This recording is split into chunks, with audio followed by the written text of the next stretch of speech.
Hi, Nick Norwitz. I have looked forward to be talking to you. You are a young man with very much knowledge and interest in the field. Being so young, I really am amazed over the things that I read about you when I follow you on Twitter, which is where I look most, and Facebook too. But, why do you talk about sugar addiction? How come you ended up talking about that? And, you put out so much great research. So you seem to have a large interest. Could you tell me why? Sure. So first thing I want to say to everybody listening is I don't mean to position myself by any means as an expert in sugar addiction. My area of research expertise is in neurodegenerative disease. How I got to be interested broadly in metabolic health and sugar addiction dates back to my early struggles with, not that long ago, actually. Hasn't been that long. My own metabolic health issues. I'll give the short story. People can look for the longer story online. It's everywhere. But um, I was a very healthy child on the surface of it for the first 17, 18 years of my life. Very athletic, very lean, no health problems to speak of. And I enjoyed a pretty standard, healthy American diet. So, I ate according to my plate, before that, the food pyramid. And then I treated myself to sugar on top of that. But I thought I was skinny, I was healthy. Was I sugar dependent? Yes, definitely. Was I sugar addicted? I actually don't know how to, retrospectively evaluate that. But I ate a decent amount of sugar. I didn't think it was a problem for me because I was, quite thin. And maybe it wasn't. I wasn't doing metabolic panels. But anyway, what ended up happening very strangely is I started to develop, first bone disease, so osteoporosis, which I had no family history of. I had no osteoporosis or low bone density, presumably when I was young. Because when I started, say, endurance running, I could run 3,000 miles in the first year without any problem, no fractures. I was competitive. I was winning half marathons left and right. I was the youngest qualifier for the 2014 Boston Marathon of 37,000 runners. Like, I was good. But then my bones started to break down, and I was eventually diagnosed with osteoporosis. My T&Z scores for clinicians listening were negative 3.3 at the lumbar spine. So very, very low. Like, this was genuine osteoporosis. So that was a tough diagnosis for me at the time I was 20. It took a couple of years to get that diagnosis just because it was so weird in a healthy young person who was normal weight, normal testosterone, all of that. So that was my first instance of, okay, something weird is going on with me. I don't know what, but I haven't really gotten a good answer. Now, following on that, I was given some nutrition advice, which again was follow my plate. Plug your activity level and your age and your gender into a calculator, eat this many calories to have enough energy to fuel your activity, X, Y, and Z, eat enough carbs to fuel your activity, especially, and I was being told even sugars, simple sugars are fine to get enough, calories at all costs. It was a very, I think, superficial model. And then subsequent to that, I started to develop gut issues. Now, it's impossible for me to say whether or not the advice I was being given actually contributed to the gut issues. Now, having studied this area quite a lot, in fact, I could grab papers over here that I have a stack of them about microbiome stuff I'm reading. I am pretty convinced that the sugar and the diet I was eating did contribute to what I then developed, which is ulcerative colitis, which is an inflammatory bowel disease. And if losing the sport of running, which I thought I'd do my whole life, was pretty devastating for me to the osteoporosis, the colitis just threw everything into, well, the shit hit the ceiling, to pardon the pun. And I won't go into detail because I have otherwhere, but it was really hard for my social life and my enjoyment of food. I started just fearing food. And then it got really bad when I moved to Oxford to do my PhD, where I had a near-death experience. My heart rate went really low. I spent several days as an inpatient in the hospital. Anyway. Can I ask one quick question? Sure. I'm sure they took a lot of blood samples on you. What about your D vitamin? My vitamin D was always pretty normal and high. I mean, there was, again, when I talk about like comprehensive workup, say for the osteoporosis, it was like full genome sequence, not like individual SNPs. We got a, OI panel, osteogenesis imperfecta, but also like entire 3 billion base pairs, my testosterone, like every thyroid measure you could get, all the anything, including D. And I was on calcium, 1,200 milligrams a day. I was on vitamin D. I actually spent a summer working at Massachusetts General Hospital studying bone anabolic therapies and then coordinating with my physicians how to do the most aggressive bone anabolic therapy in myself, which was a 13-month course of Forteo, followed by 6 months, every 6 months I get an injection of Prolia, or also called denosumab. So this isn't like the simple, oh, you're not getting enough calcium or vitamin D or weight bearing. I was just curious because I was wondering in my thought if sugar could lower D vitamin. That's my vitamin D was around. I was a very both my so a little bit of a family background. Both my parents are MD PhDs, and I kind of always wanted to be a physician. We were very in tune with standard advice, health advice. So if when I went running, the first thing I thought, vitamin D, K2, calcium. Yeah, right. And so like I know what I was doing, or I thought I did. Obviously, I didn't. But anyway, that stint in the hospital after the osteoporosis, the ulcerative colitis, and then the heart problems, and I'd never felt medically neglected. I didn't feel like I had solutions until the heart thing, and that's a whole nother story. But that was the straw that broke the camel's back for me. And I spent then a lot of time, concentrated time, just thinking about the position I was in and the options I had available to me, which were basically to just accept my lot in life and have a shitty life. Maybe I was just going to die. I didn't know. My heart rate was in the 20s. Or try to figure it out myself. And that sounds extremely arrogant. And I felt very overwhelmed and without hope. I didn't have any expectations.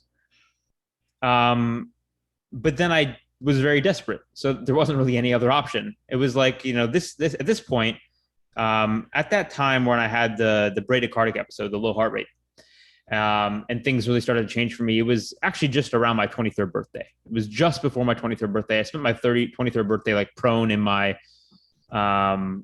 my room on my bed, drinking like vanilla pudding meal replacement shakes because that's all I could stomach.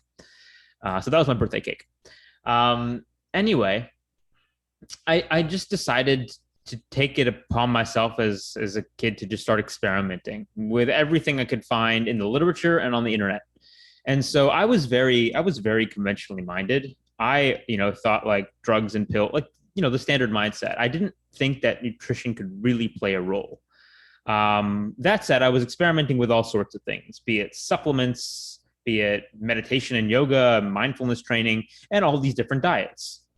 The standard healthy diets like plant-based and vegetarian, and then things for specifically certain gut issues like FODMAP or low FODMAP, specific carbohydrate.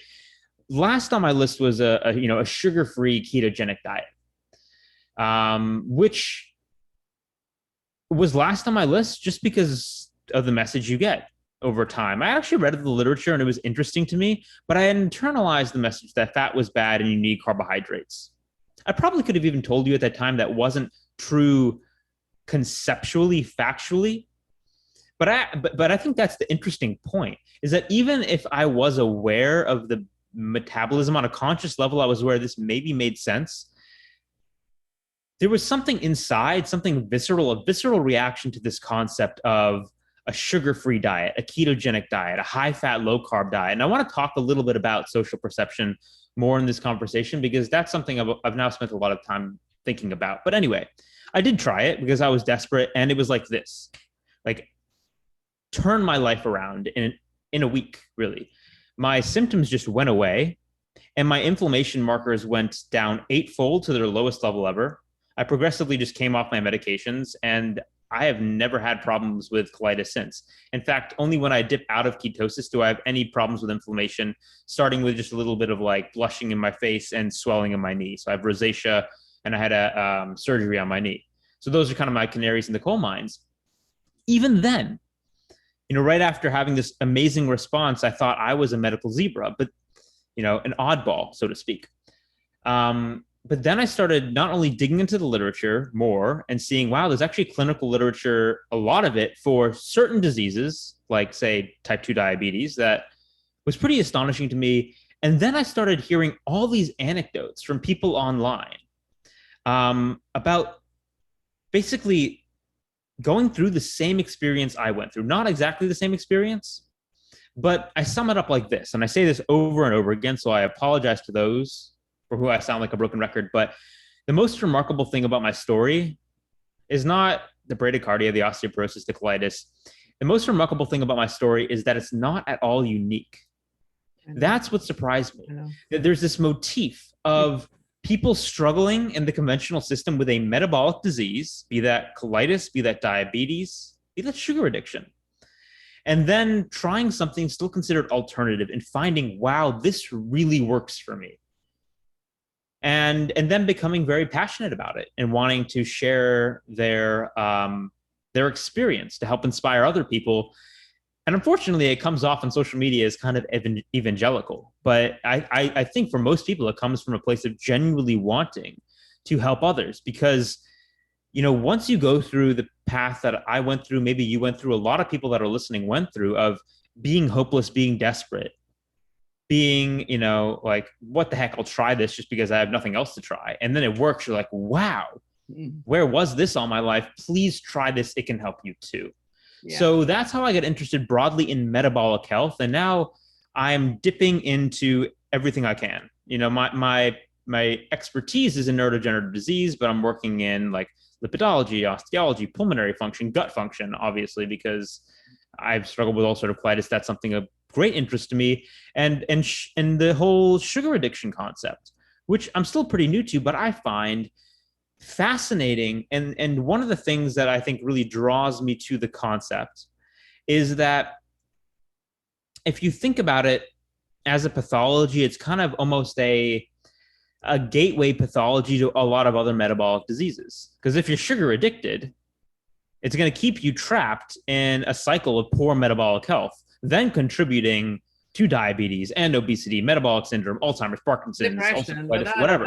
Yeah, on and so, on. Yes. So it's an important concept to address. And I think to acknowledge and face as a phenomenon, which it is, and then to figure out how to deal with it, not just on an individual level, but on a societal level. Because the way we think about sugar and relate to sugar in our society is pretty toxic. Absolutely. I have one question. You said in the beginning, I was certainly, probably, I don't remember exactly which word you used, sugar dependent, but I'm not sure I was addicted. Could you please define those two to me? Yeah.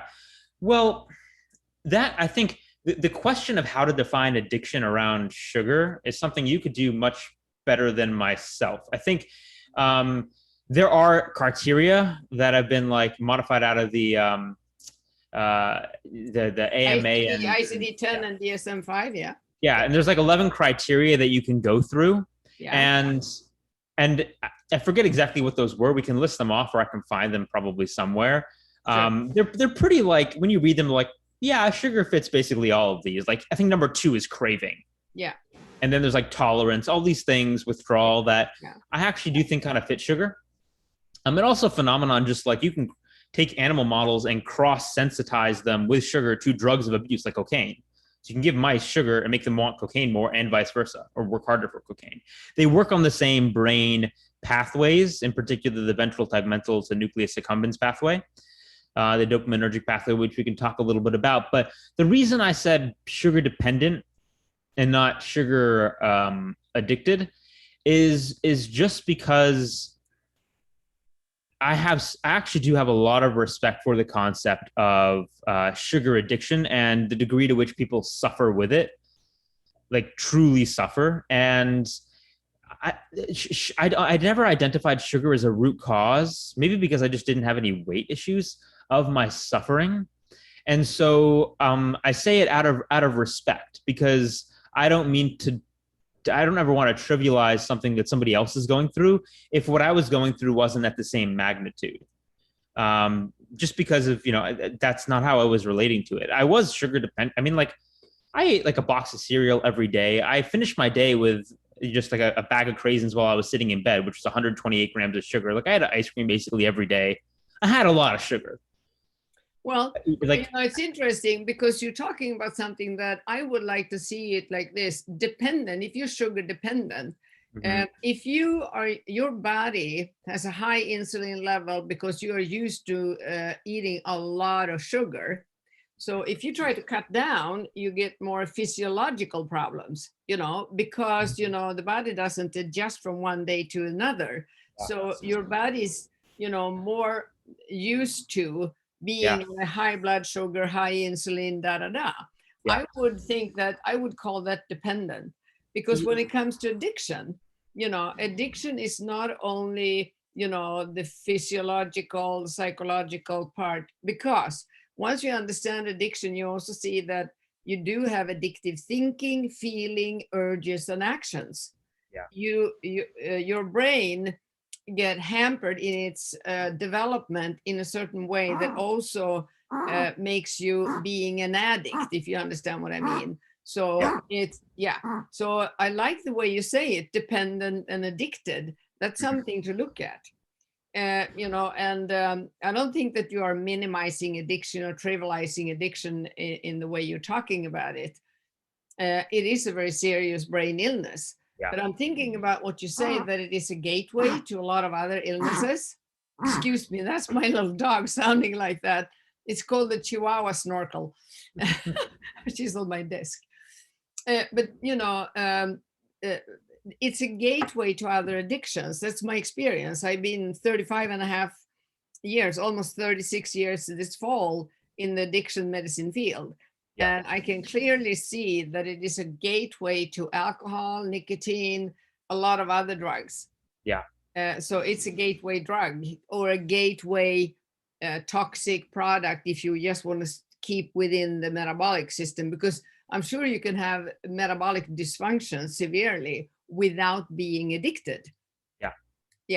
But no, I mean, I like what you said. There's like, it's almost, at least the way I understood it, is metabolic dependency, or being, say, insulin resistant, which I actually weirdly wasn't. I think it was more behavioral. In fact, when I was eating a kilogram of sugar per day, not sugar, but a kilogram of carbs, my fasting insulin was 3 micro IUs per liter. So, and my HbA1c was like 5. So there's the behavioral aspect, but then there's also the metabolic aspect, which you were talking about when you're insulin resistant. And we can talk about what effects that has on the brain, because it's really fascinating.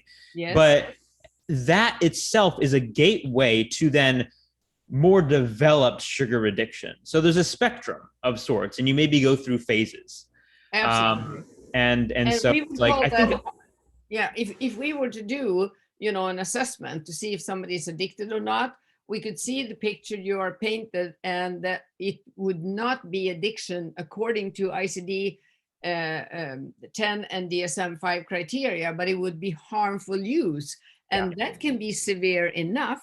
But, I'm thinking about diabetes type 2 clients that I met before I knew all of this as a nurse, when I was working as a nurse. And they didn't like when the doctors lowered their blood sugar. They had adapted to feeling better with a very high blood sugar. That is fascinating. And where do you think that would come in? Could that be a type of a dependent? Well,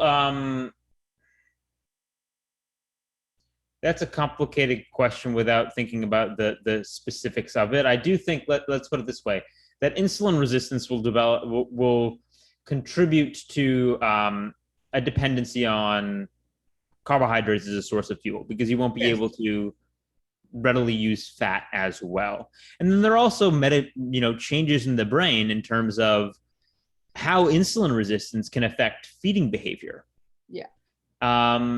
And how insulin resistance can, well, let me give you a case in point, just as an interesting study for people, a tidbit, and then we can bounce off that, because right now my mind wants to go in a million directions. But there was I think it was in Scientific Reports last year by Coleman et al., Cullmann, I think.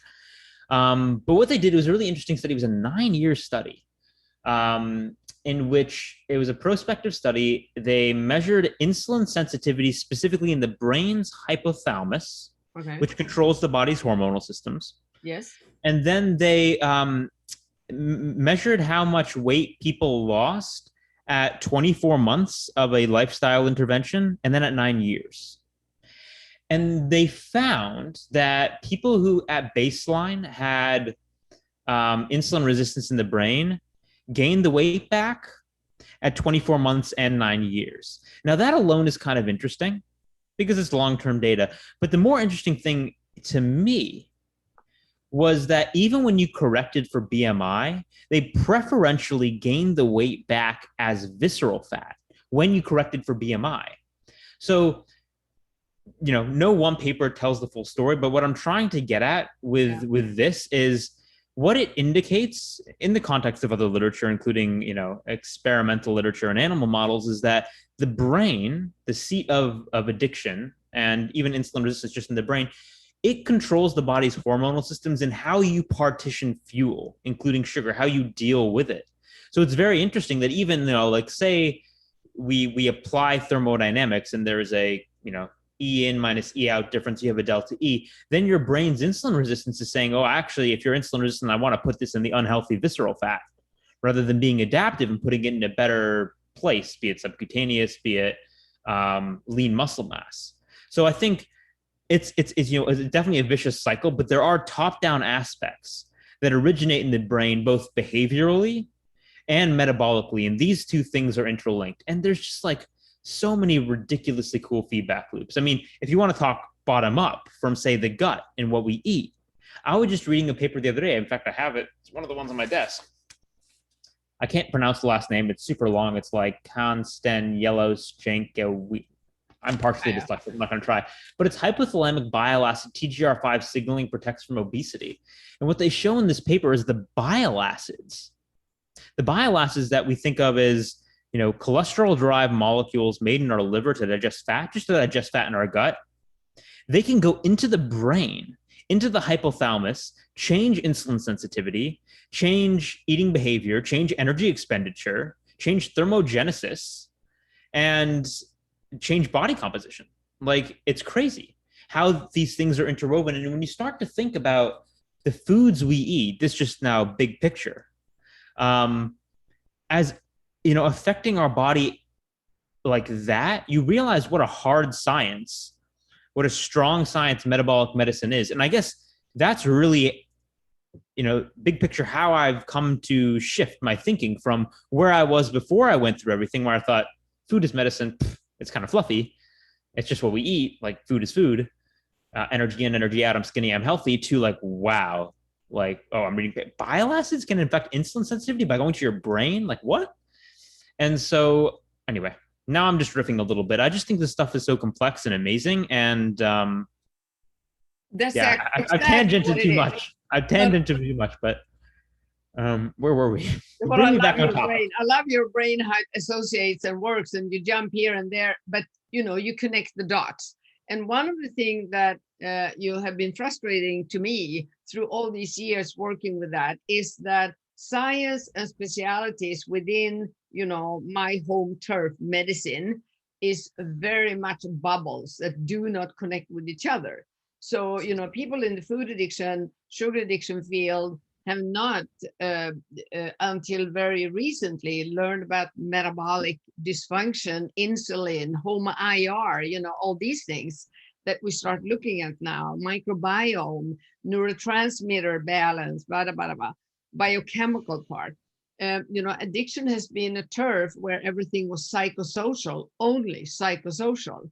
And today, even though ASAM, have stated 2011, it's a brain illness with physical, psychological, social, and spiritual consequences, which I think is a lot of guts for a doctor's association to talk about. But anyway, so, it's very complicated. It affects everything. But, you don't see metabolic experts within the neuroscience, addiction science, in that field still.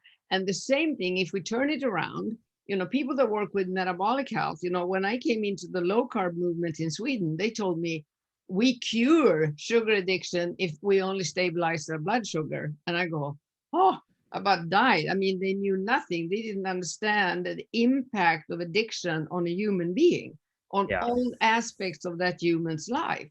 So what I think is so exciting, what we're starting to do now, Nick, is to connect the dots between all these disciplines. And it sounds like you are moving over several of them.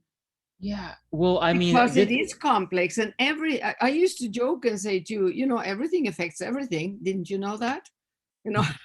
Yeah. Yeah. Butterfly effect. I mean, Yeah. it reminds me of, so some of the work I'm doing, for example, or have done with Chris Palmer. So you probably know Chris Palmer. He's a psychiatrist at McLean, working with ketogenic diets and mental illnesses. And what I love about what he's doing, and kind of the perspective he taught me towards psychiatry, which is interesting, is, I used to think of psychiatry as, so actually my mom's a psychiatrist, as primarily psychotherapy. Obviously, psychiatrists prescribe medications, but we think of the mind as this abstract black box that is like untouchable by science at some level. And maybe there is that aspect that we just can't probe, this human aspect. But the consequence of approaching the mind with that, what I think is a little bit narrow, tunnel visioned approach, is you provide patients with the psychological support, which is essential, but you don't then acknowledge as well that the mind is based in the brain, and that mental illnesses are in part metabolic illnesses. So like you're saying, we need this complementary perspective. I think we don't do people a service if we don't acknowledge that things like addiction are in part metabolic diseases. We can say we don't understand exactly how they work, because we don't, but say there's a metabolic aspect that needs addressing in order to really make the psychological support work, and vice versa, because you're not going to be able to stick with the lifestyle changes that are going to address the metabolism without the psychological support. So when you disconnect these things, it really hinders, my opinion, my perspective will be, it hinders patient care. I don't mean to be an authority, because I'm not a clinical physician yet, but I can think when you combine those things and you establish this positive feedback cycle, this reinforcing network where you can address the metabolic dysfunctions, enable the psychological support, back and forth. But that also gets to the heart of, I think, one of the problems around sugar addiction and how we relate to sugar in society, given that it's a substance of abuse. Because with respect to like alcoholism, there's a stigma. Like nicotine addiction, cigarette smoking, there's a stigma. It's perceived as bad. With sugar, it's actually the reverse, weirdly enough. I mean, there's a little niche in the community who can appreciate this is a real problem, but we're a carb and sugar-centric society, so it's not the sugar addicts that are, or the sugar abstainers. Let's say you're a sugar addict and you choose to abstain. The thing that is stigmatized is the choice of abstinence, not indulging. Which is problematic, because it's like, if you abstain, then you're the party pooper. You're like at somebody's birthday party and they're like, here, have this cake that I brought. And you're like, no, I don't do sugar. And they're like, oh, that person's like that guy. Or you're like that nutrition freak, like that, overhyped person. Or people even say things. Fanatic.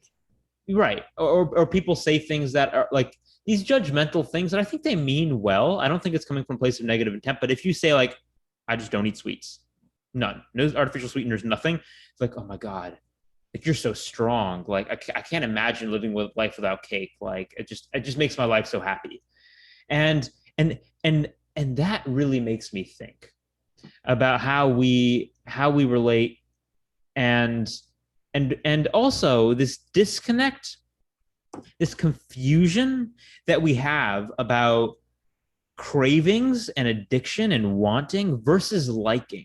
Because most people, lay people, don't appreciate that wanting, liking, and craving and addicting So wanting does not run proportional to liking. Just because you crave cake and you crave sugar doesn't actually mean it enhances your quality of life. People think it does, but that's a misperception. In fact, the regions of the brain or the mechanisms in the brain that support wanting and liking are distinct. That ventral tegmental nucleus accumbens circuit that I was talking about, that's more involved in the craving and the learned behavior. And you can actually see responses in that area change with cue-based learning. So for example, obviously the famous experiments with Pavlov's dogs, where he gave them meat, they salivate, then you ring a bell before the meat, and they learn to salivate at the bell. Yeah. You can do the same thing with sugar and response in this region of the brain, where the cue associated with the sweets, with the junk food, is the thing that gets the response and the anticipation, not actually the hyper-palatable sweet food itself. But that's distinct from the liking. And the funny thing is, as you habituate, because we said sugar is a substance of abuse, and you habituate to it, you actually like it less and less and less. So you can just imagine this is a thought problem. Imagine you never had ice cream before. You came from some undeveloped society where ice cream just wasn't a thing, or you're an alien. You have it for the first time, and you're like, whoa, like this is good. This is amazing. And then you just keep having it, and then it becomes routine. Like it did for me. Like I used to have ice cream basically every day. I'm like, yeah, I like this. I think I like it.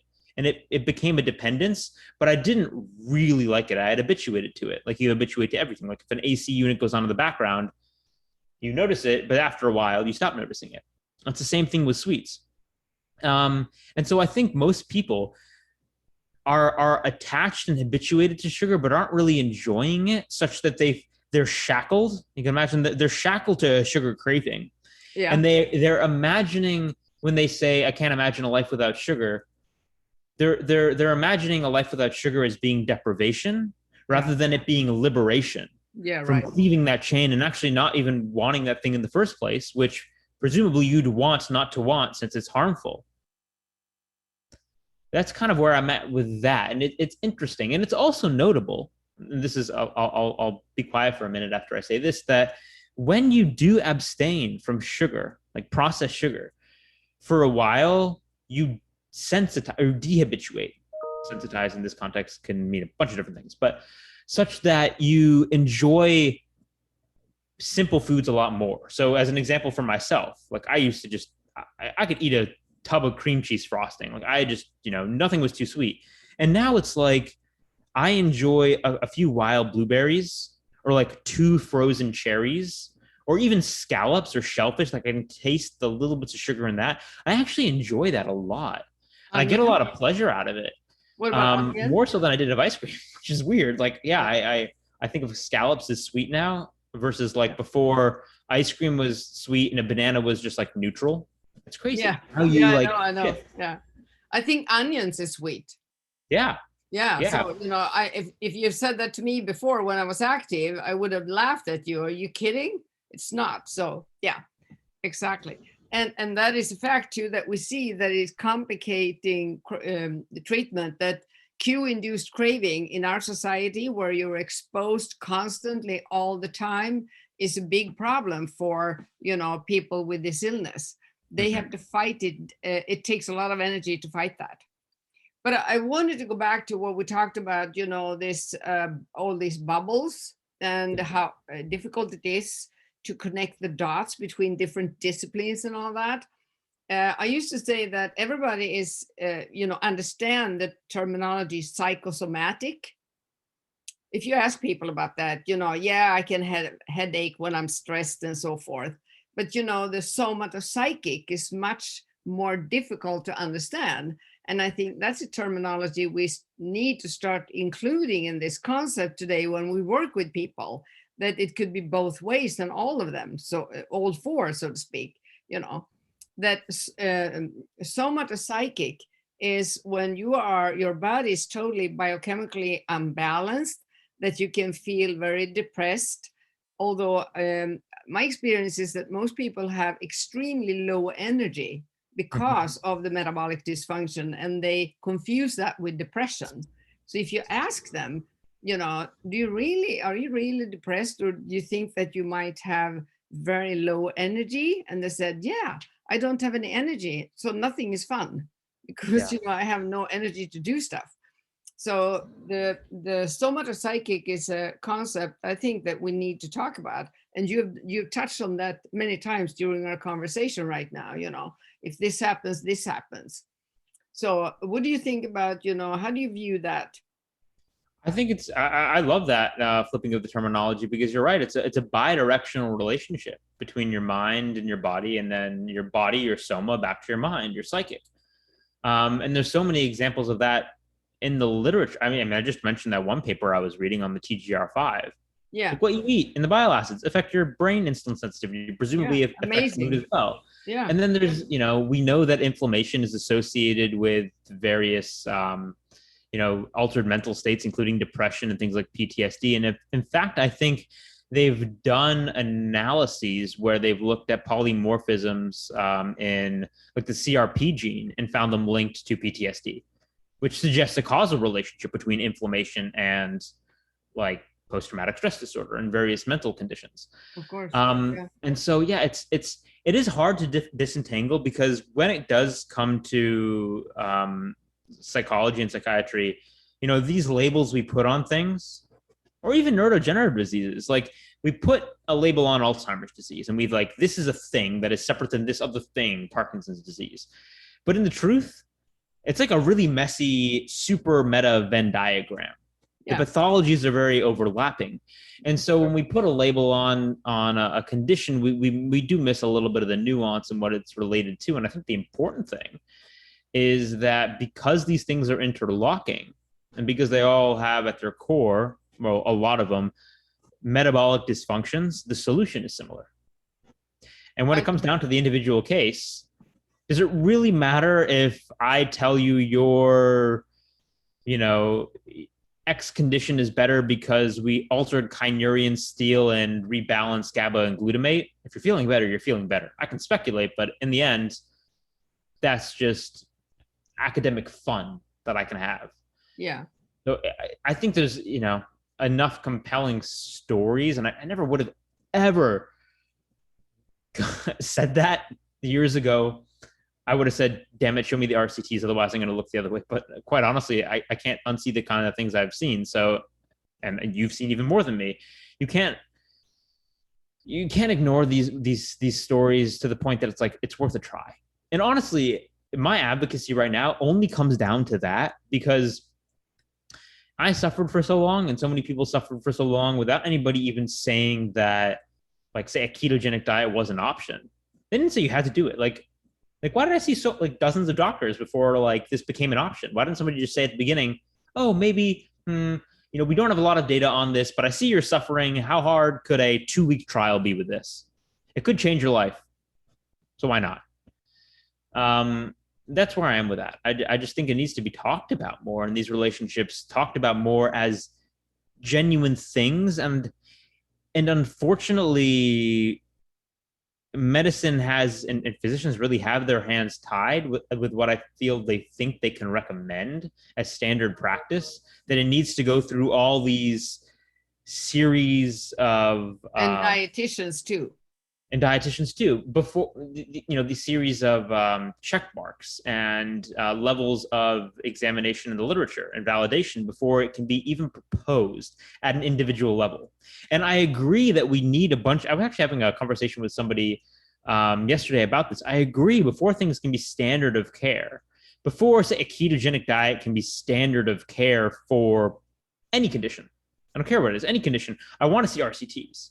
That's the responsible thing. That said, that doesn't mean that if a patient is suffering and there's some compelling evidence that you've looked at that this might help, that you can responsibly discuss the cost-benefit analysis with that person. And I do think that there is so much potential, and people need to be aware that this is an interesting thing. And also consider the fact that there are just limitations in the research structure of what we're doing. Like, it's so hard to do some of these trials because of the funding structures and how to design a research trial, that to just assume like absence of evidence is evidence of absence is extremely harmful. because these studies are really, really hard to do. Some of them are impossible. Like we'll never, ever, ever have a proper randomized controlled trial for Alzheimer's prevention, just because the disease manifests 30 years before. So what are you going to do? Like randomize people to 2 different diets and then say, stay on these for 30 years. We'll follow up with you then. And then provide all the meals so that it's actually controlled feeding study. Like, spend $1 trillion on that. Like it'll never be done. So don't ask for it. I know. And when it comes to food studies, through the years, I've tried many food plans. I have read a lot about food. One of the things that dawned on me when you talk to, with all these studies too, but one thing, it can't be dangerous to try real food, versus processed or ultra processed food. That's what I tell my clients. I don't think that's going to harm you, something with sort of a one ingredient. The problem is that humans need maybe different fuel mix from the same shopping list, if you see what I mean. So that's also what I like to talk to people, because when you're going to do this and help people start, because they can't, doesn't matter how much you teach them, unless they do it and try, they're never going to know. So somewhere you have to make it very simple to do baby steps in how they can approach the whole concept. And then, the thing with eat real food, try for a while and see what's going to happen to you. That's one simple thing that we can help people, get the message out to. So that's something that I try to support people in doing. If that's all what you do, you don't have to make it more complicated than that. And then there's another thing that I think through the years when I study this, I used to joke and say, well, there is a study that say that Finnish men in Finland that had sausage got heart attack. And that's sort of how it sounds, and I think, okay, so did they lock them up in the jail or somewhere and fed them only sausage? But, of course, they didn't. This is what people report back. So how in the whole world, when we are biochemically unique, we have, all these different biochemical reactions to the same thing. One of us could get more insulin release than the other one from one apple or eating sort of the same thing. We know that too, we have different sensitivities. So how would you know, about food when it is this complicated, as you said, with the bile and the brain? I thought I never heard of that. So it was wonderful, interesting. But, you take it from there. So, it is a very huge, complex area that we go into. You can't lock people up and feed them one thing. So, I mean, it's not going to work. So what's your take on how we approach this? Yeah, no, I think rule 1 is what you just said. Eat real food, because we are all bio individuals and there is incredible data on how we respond to food differently. Like, I think it was 2014 or 2015, this paper came out, I think it was Nature, by the Segal group. And if people want to look up Eran Segal, ERAN, last name SEGAL, on YouTube on like personalized diets or the best human diet, this is a really interesting study where they basically showed people have extremely different postprandial glucose responses to the exact same foods. Yeah. So what they did in this study was they put CGMs, continuous glucose monitors, on a bunch of people and then live free and also eat standardized meals, and found that, like, wow, people are responding very differently to the same foods. Like if participants 600 something, I forget what the numbers were, but they showed these data.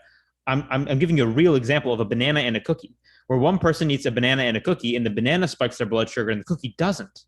And the other person, it's reversed. Same foods, but it's a completely reversed response. So independent from glycemic index and all that, a very independent response. This is actually a very interesting study because then they used machine learning to try to predict the postprandial responses to particular foods and mixed meals of a new population, and found that they actually could, that they can make, quote, good and bad diets for the individual.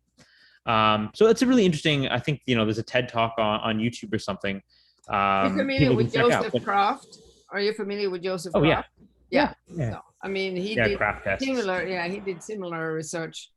Really interesting. Yeah, no, I think Catherine Crawford had a great lecture about that at Low Carb Down Under, about Yeah. Anyway, that's a side thing. But even I was laughing as you were looking at that because you were saying that because I have a bunch of paper spread around my desk. But this one is a new one from Carmody's the last author. It's a 2021 paper out of Harvard in Cell Metabolism, and it's called Host Microbial Interactions in the Metabolism of Different Dietary Fats. So it's even within the low carb and ketogenic community, some people might do well with more beef tallow and ghee, and some people more with avocado oil and olive oil, depending on your individual metabolism and microbiome and needs. It's so individual. So starting at a point of eat real food first is, like you said, almost never going to harm you unless you have like a severe contraindication, like a weird genetic thing. Like maybe you're the 1 million that has homozygous FH and you probably shouldn't have too much saturated fat. Maybe. But for the most part, you probably know that. Yeah. Yeah. For the most, you would. You have xanthomas everywhere. But for the most part, I would say just eating real food is going to be an improvement for most people. And then you iterate. And then I think, and this is where with psychology and the support comes in, is when you can get someone to make that mental flip from seeing food as just a gustatory pleasure to an experiment that you can do on your body and be observant and always be improving, like, oh, how did this affect me? Like, let me replicate that. Like, oh, does this? Yeah. And then have that feedback and then learn what works for you and what doesn't. Mm-hmm. And it's really tricky. I don't mean to say it's easy. It can even vary with time of day. Like the time of day can affect how you process different foods. There's some really interesting literature on that. And it's complicated, but you need to be observant. Of course. What we learned, from the beginning when we were working food addiction many, many years ago, we always, a way to trying to find out, to stay abstinent or drug-free, as I like to say, because, to me it's a drug. That was to keep a diary, a journal, making a journal. You write down what you eat and you see what's going to happen. Yeah. And of course, during the detox phase, which can last up to 3 weeks, you felt lousy all the time, up and down and in and out. So that was not the best way to make any statements from that. But what I realized and started doing instead, of course, you can measure blood sugar and all that, was to focus on energy level. And that is a very interesting thing instead of feelings, because you can have a lot of false feelings when you detox from sugar because of the imbalance, all the things that's crazy in your body and your brain. And those go away. We know that for sure. We can see that it goes away. But, looking at it from a point of energy, do some like a thermometer. I used to say to clients, do a thermometer from your stomach and up to here and put grades on it and maybe a color or whatever, and start listening to your body when you eat. What's your energy level? And then, you look at what you eat, and that's how you can start getting very slowly into listening to your body in a way that you've never done before. And that is the beautiful part of it. What is my body telling me, Yeah. Where is my energy? Because when you increase, and I'm imagining in my mind that the mitochondria start humming and, singing and dancing and popping around when you feed them the right food, and the brain and cells and neurons and axons and dendrites and what have you. But it's like, when the energy raises, it's like the whole world open up to you again. And you start feeling joy, happiness, and start, wanting to do a lot of things that you didn't want to do. So energy level, I think is, I don't know if we have any other good scientific way of measuring energy level. Put a monitor on people, I don't know. But anyway, I think this is fascinating to talk to people about energy. Yeah, I think clinically it's very useful. And I think that's where you need to get with people on an individual level, where you have them being self-observant. It gets a little bit tricky when we want to make this a established phenomenon and then have to like look at it from a research perspective, just I because know. subjective measures aren't really that helpful. So then like finding that correlation is quite interesting. Yeah. And even on the individual level, I think one of the powerful things about data, say like a continuous glucose monitor, Yeah. is if you say you put a continuous glucose monitor on someone who has sugar addiction or diabetes, and they start noticing the connection between the energy and the feeling and those numbers, they're like, wow, like there's a connection here. So Yeah. I even noticed that, like, measuring my ketone levels in my gut stuff. Like now I can tell you if I wake up in the morning and my stomach's feeling like, I'm like, oh, maybe I had a little bit too much protein last night or X, Y, and Z. I bet you my ketones are at like 0.7 millimole. And I'll be right within 0.2 millimole.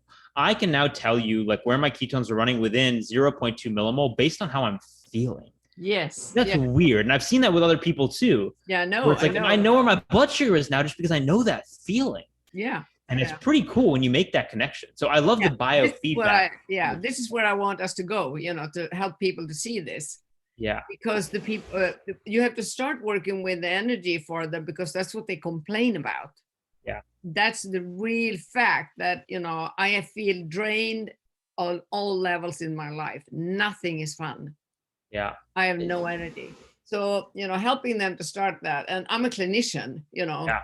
that's 100%. I'm a hands-on clinician out there. So these are some of the things. But of course, it's very interesting to talk to somebody so interested in science with you. How could we do some scientific, value study of how this would work and get even more information, more knowledge, and help more people? Yeah, I mean, I could speculate ways to do that right now. Like you could Yeah. put a continuous activity monitor on somebody, which we did in one of my Parkinson's trials to see how ketones would affect them over time. Like, Yeah. how fast are you ambulating at a Yeah. given time? Like, how many steps are you taking in a day? Yeah. Like, what is the trajectory of your motions? Then you combine that with like metabolic data. What is the overall level of energy in your blood? So, for example, Ludwig's group just Emotional came out. energy.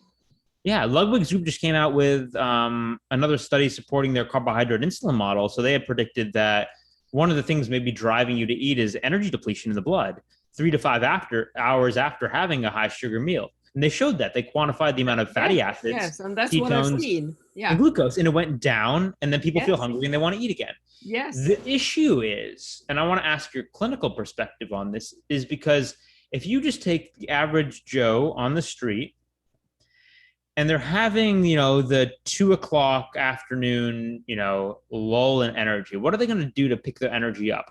I think most people are going to have some sugar. And actually, acutely, that works, leading to the misperception that that is an adaptive tool. So it's analogous to say, if a diabetic is in a hypoglycemic episode, is it a good idea to give them a little bit of Coca-Cola? Well, acutely, yes. It gets them out of the hypoglycemic. Yes. It's a good acute treatment, but that doesn't mean it translates to good long-term care. And it's the same with using sugar as a crutch for energy, which is where people get trapped, psychologically speaking, because they know sugar will pick up the energy level. Yeah, I used to explain to them that, eating sugar when you're tired in the afternoon, that's like taking more money out of the bank than you have, because you're going to run into depletion in the long run. So if you increase 2 units of energy, I'm just playing with number, you actually drain 3. That's how sugar works in your body. So that's what we teach them to do other things. But, the one thing then is to teach them about the sugar tank and the fat tank, and to not feed into the sugar tank, because we're hybrids, right? So you have to convert over to the fat tank, and you have to eat in a way from morning during the day that sustain you. So maybe, in the afternoon, all you have to do is take a salt shot. And some people would faint when you tell them, should I take a teaspoon of salt? Are you nuts? That's dangerous. And I said, no. So anyway, we have been scared as a society for so many things: red meat, the sun, butter, salt, and all that. So, sometimes I think, we have to do the opposite. That's the simplifying, but, I'm joking about that, do opposite. But if I say that, little things showing people this, I think that many, many people listening to this now and they think, oh, it sounds so right what he's talking about. And I understand that I do have a severe problem, but where in the whole world am I going to get the energy to start reversing this? So how can we encourage people to do the baby step, Nick? You know, where can you start with little baby steps? And of course, you know, support groups are wonderful. We have big support groups on Facebook, and there are, you know, David and Anna's and Judy's support group and all that. So we know they're out there. And I used to joke too, if you think you have a sugar addiction, go to the expert. Otherwise, it's like if I break my leg, I wouldn't go to the gynecologist, you know, because they're not going to give me the good advice. So, but how could we help people to start acting? Because you can read as much as you want, you can talk as much as you want, and you know, you can write. Unless you change behavior, that is the key thing, to dare do different. So what's your advice on that? I mean, you woke up one morning and you said, what the heck, I try keto. But not everybody going to do that. Yeah, I'm going to talk about, all right, my mind went to a chemistry analogy. So if people remember from basic chemistry, if you have substrates, the initial products, and you want to turn them in, substrates to like the foundational material, and you want to change them into products, generally an enzyme catalyzes that reaction. And the way it works is you have to overcome an activation energy. That's, you know, the catalyst helps overcome the activation energy to get you to the final state. And so there's two things you can do, two levers you can pull. Okay. One is you can get more energy, by this I mean motivation. And the other thing is you can lower the activation energy, which is what a catalyst does, or an enzyme does. So I just want, simply, you have, you know, you're at point A, you want to get to point B. There's an activation energy, a hill you have to get over. So you can get more energy to get over that hill, or you can make the hill smaller. And I think, you know, ways to make the hill smaller include providing people with tools, because right now the hardest thing, the thing that makes that hill so big, is not per se the behavior change. It's not per se just having meat or having eggs. It's disentangling the good advice from the nonsense that's in social media, because there's just so much noise out there that actually seeing the signal is hard. So not huge databases. Those are great. I've contributed to them, of like, you know, lists and lists of papers that are overwhelming to people, but like, here's a shopping list. Here's the thing that you start with. Like, just here's one thing. Okay, like some foods, just eat off this for a little while. Don't think about anything else. Eat real foods, just do this. Like, find one thing to focus on and then ignore the rest for a little while. You can broaden your perspective after that, but I think that helps lower the activation energy a little bit.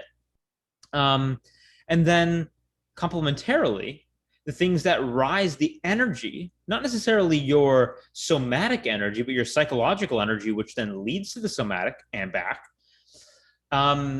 is finding ways to find motivation. And for me, that was in desperation. I don't advise that for people. I don't advise getting really sick so you have motivation. Okay, we don't prescribe that. Okay. I wouldn't prescribe that. Okay. Let's make you sicker. But I would say, hearing other people's stories is a really powerful motivator. To see someone go through what you went through and to say, wow, this could happen, is motivating. Finding a support group, be that on Twitter, be that on, I think, Clubhouse. This is some amazing support groups. Yeah, that is really powerful for raising the activation, raising the energy, and I think a critical in a society in which people say things like, oh, I need cake, I need sugar, where they basically feed you the message of this is not sustainable. I promise you, 100% promise you, a sugar-free lifestyle is entirely sustainable and more liberating than it is restrictive.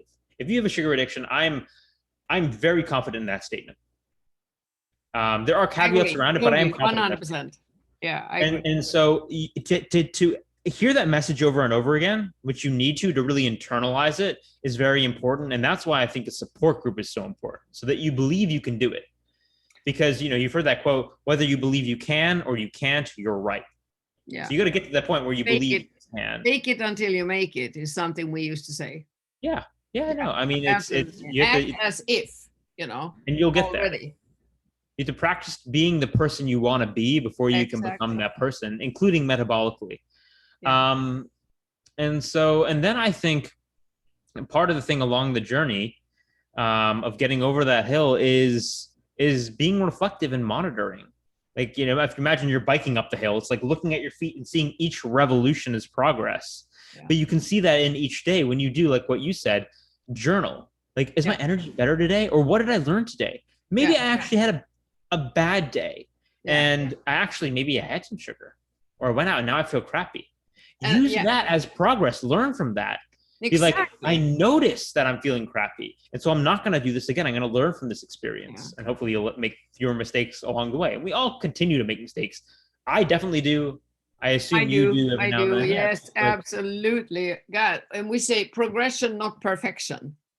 Mm-hmm. And I feel that every, step out of the way I wanted to actually is a lecture, a beautiful lecture. If I view it like that, okay, what could I have done different? That's one of the most important things we can ask ourselves. Do I want to go back there again? But I also think another thing I like to address before we end, it's been a wonderful hour. I could talk to you for 10 hours. I can hear that. So we have to do this again somehow. But anyway, many people that listen, I know this from experience, they feel shame, incredible shame. And you said sugar addicts don't have stigma, but they sure do. I know they do. And people know deep inside that I have lost control. I do this to myself, to my body, and I want to quit, but I can't. I keep repeating this behavior because that's what addiction is all about, right? Loss of control and keep doing things that are hurting ourselves. So, and one thing that I've noticed, I have, had intensives with hundreds and hundreds of people. And one thing, when they come, they are very ashamed. They look down. They don't want to look you in the eyes. They think, I'm the only one here now. And then they start listening to each other, what we talked about. They share. And everybody said, oh my God, you have done the same. I thought I was the only one doing these crazy things. That's what I think is so amazing. Mm-hmm. That they all think that. So if you listen now and you think you're the only one that do crazy things, I tell you, you're not. You're not even one in 1,000. We are so many people that have done these things. So step out and contact somebody, ask for help and be there.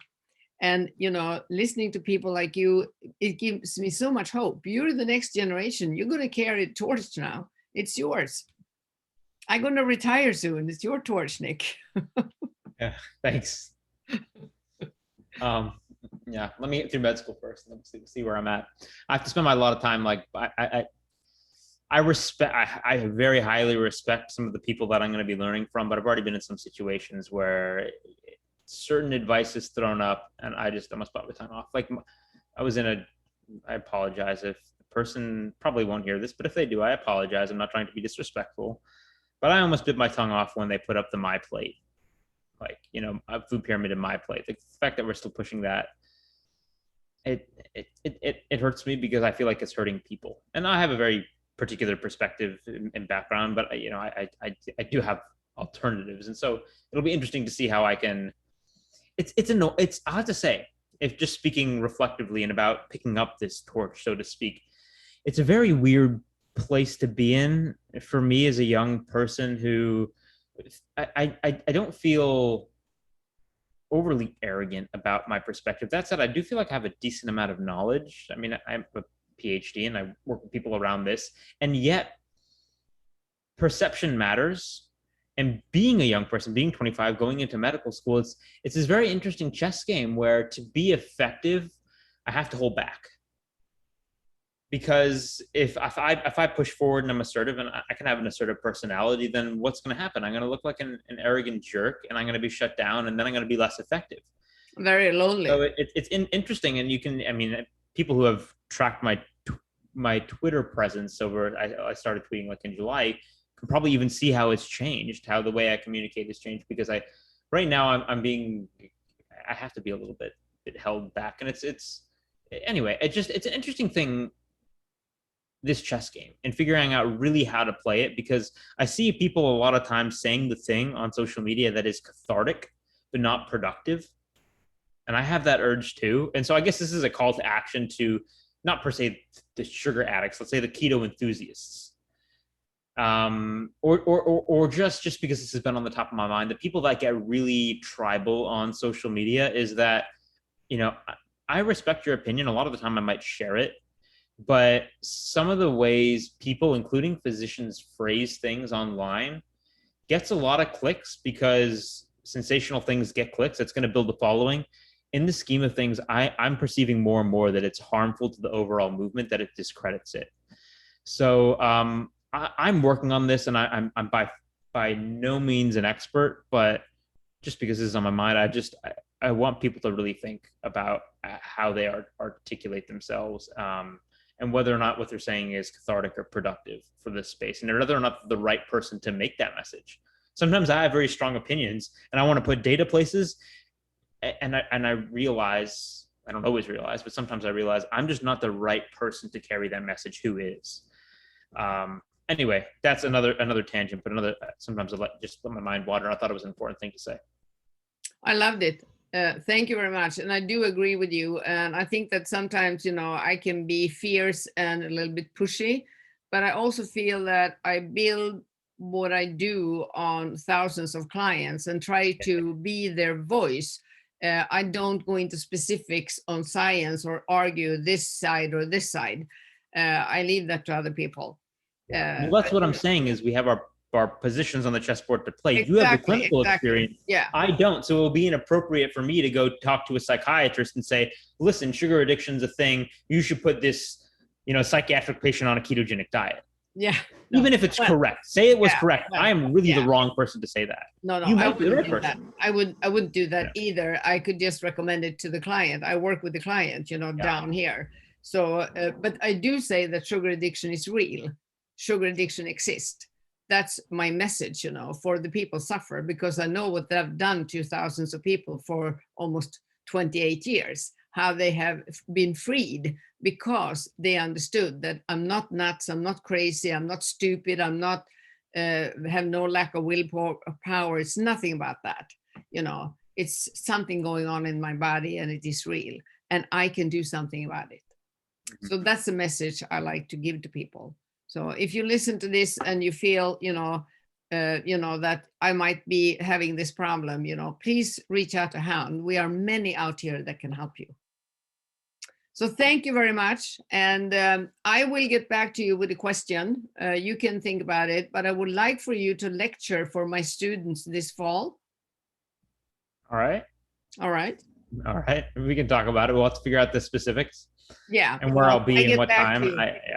Yeah. It's gonna be an interesting fall. I have a lot of things. So I start med school officially in August, and just the way things have come together, I have like 3 papers sitting at that time, like 2 other research projects trying to spearhead. So it's gonna all hit me in a wave in August. So okay. You see me doggy paddling like through the rest of 2021. I get back to you if you have time. See. If I can, also if I can pre-record something, that's helpful. So we could do that. Yeah, and we could come up with what angle or aspect that we're going to talk about.